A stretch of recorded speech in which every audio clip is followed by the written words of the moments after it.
जरा ध्यान से सुनिएगा। कि देश में 3 तलाक पे पाबंदी लगे, निकाह हलाला पे पाबंदी लगे और पॉलीगैमी पे भी पाबंदी लगे।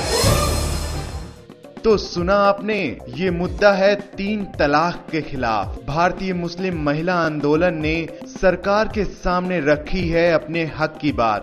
बहुत बड़े स्टडी किए, जहां मुस्लिम महिलाओं से बातचीत की, जहां 92% से ज़्यादा महिलाओं ने कहा कि वो 3 तलाक पे पाबंदी चाहती हैं, जहां 95% से ज़्यादा महिलाओं ने कहा कि किसी भी पति को एक से ज़्यादा पत्नी करने का अधिकार नहीं होना चाहिए, जहां 90% से ज़्यादा महिलाओं ने कहा कि देश में पार्लियामेंट द्वारा पारित मुस्लिम फैमिली कानून होना चाहिए, जिसके तहत हमारे जो शादी और ब्याह और तलाक से जुड़े जो मामले हैं वो उसमें आए।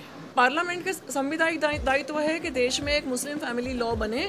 जिस तरह से हिंदू मैरिज एक्ट है, जिस तरह हिंदू सक्सेशन एक्ट है, जिस तरह Christian marriage and divorce act है, पारसी मैरिज एक्ट है, इसी तरह मुस्लिम मैरिज एक्ट होना चाहिए, मुस्लिम फैमिली एक्ट होना चाहिए, ताकि जो पुरुष प्रधान जो चंद धर्मगुरु हैं, जिनके जो इदारे चल रहे हैं, पर्सनल लॉ बोर्ड कहें या कोई भी और नाम से वो हो, तो उनका जो वर्चस्व चल रहा है, जिसके चलते महिलाओं के अधिकारों का हनन हो रहा है, तो इस पे हम कानूनन रोक चाहते हैं। और हम चाहते हैं कि देश की पार्लियामेंट अपना दायित्व निभाए जेंडर जस्टिस के प्रति और जेंडर इक्वालिटी के प्रति। अब ये करेंगी मुस्लिम महिलाओं के मानव अधिकार की रक्षा। सिर्फ इतना ही नहीं, हलाला प्रथा को भी करेंगी समाप्त करने की कोशिश। अलग अलग तरीके से तलाक देकर घर से जो उनके शौहर निकाल देते हैं, या हलाले को की जैसी प्रथा आज हमारे समाज में है, या एक आदमी ये अपना हक समझता है कि मैं तो दूसरी या तीसरी शादी कर सकता हूँ। तो ये जो मानसिकता है, ये जो भेदभाव है, ये पूरी तरह से मुस्लिम बहनों के मानवाधिकार का हनन है।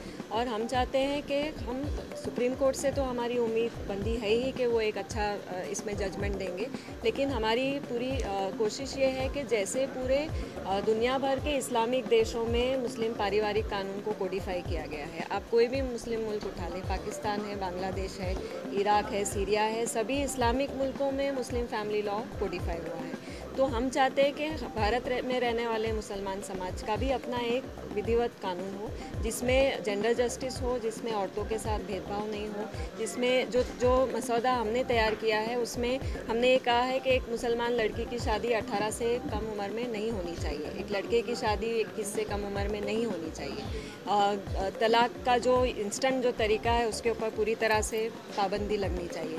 जो कुरान में तलाक एहसन का तरीका है वो तरीका अपनाया जाए, जिसमें आर्बिट्रेशन हो, जिसमें इंस्टेंट तलाक ना हो, लेकिन बातचीत हो, पारिवारिक मसलों को हल करने की कोशिश हो और फिर ही जाकर तलाक हो। हमने ये भी मांग की है कि पॉलीगमी पूरी तरह से लीगली रद्द होना चाहिए।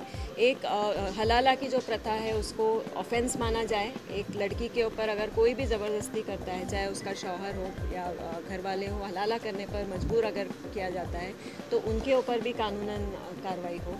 और जो औरत की जो हक है, जो उसको खर्ची मिलनी चाहिए तलाक के बाद, वो भी उसे मिले। तो ये पूरा ड्राफ्ट हमने तैयार किया है और ये ड्राफ्ट कोई एक दिन में नहीं तैयार हुआ है, 4 औरतों ने नहीं मिलकर तैयार किया है। तो हज़ारों मुस्लिम बहनों ने इसमें अपने ख्याल रखे हैं, हज़ारों मुस्लिम औरतों ने ये सब चीज़ें कही हैं और वो चाहती है कि पार्लियामेंट इसमें दखल दे और एक कानून जैसे बाकी हिंदू, क्रिश्चियन, पारसी समाज का अपना कानून है, वैसे मुस्लिम समाज का भी अपना एक विधिवत कानून हो जिसमें उन्हें न्याय मिले। अब फैसला तो सरकार को लेना है, लेकिन हम इनके इस कदम को सलाम करते हैं। वायरल कीड़ा न्यूज़।